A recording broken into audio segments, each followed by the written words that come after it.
Is you could be right, but way early. So what's your biggest one?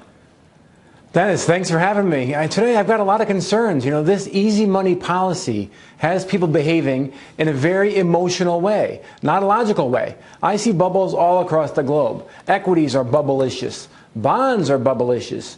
We see bubbles in real estate. You got hedge funds coming in, paying cash for real estate, taking consumers out of the mix. Any metric you want to use, things are expensive today. And the global economy is questionable at best. We got the Fed doing everything they can to keep it alive. But didn't you think that stocks were expensive when the Dow doubled from 6,800 to 12 or 13,000? Well, I think at 12 or 13,000, they were pretty reasonable. Let me tell you, at 6,800 in March of '09, I was having a party. I was like a kid in a candy store. I knew I was buying things that were incredible values. Today, I'm equally confident things are really, really expensive and really, really extended. This is just not sustainable. So people need to be cautious today. Everyone's having a party. And for me, I'm a value guy. When prices are high, I'm cautious. When prices are low, I'm really aggressive. So, this is not going to last. This is not sustainable on any level. Do you figure we are at a top in the Dow now and we go down 10% in a correction to 14.5 before we go to 18?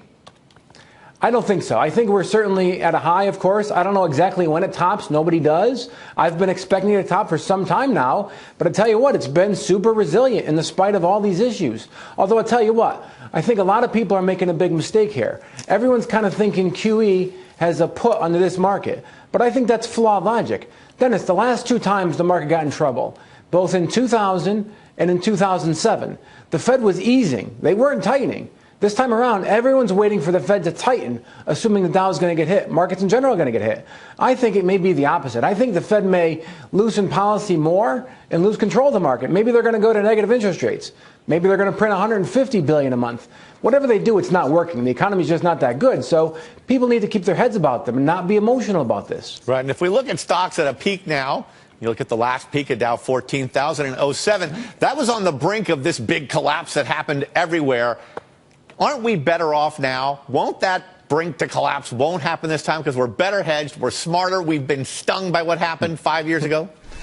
Well, Dennis, I'd like to think that. And I tell you what, human beings are emotional creatures. And it really blows my mind that we've had a couple of bubbles in the last 10, 12 years, and people's memories are so short. I'll tell you what, in '07, it was the corporate sector and the consumer being very irresponsible. And that, of course, caused the housing bubble, and just about the whole world collapsed.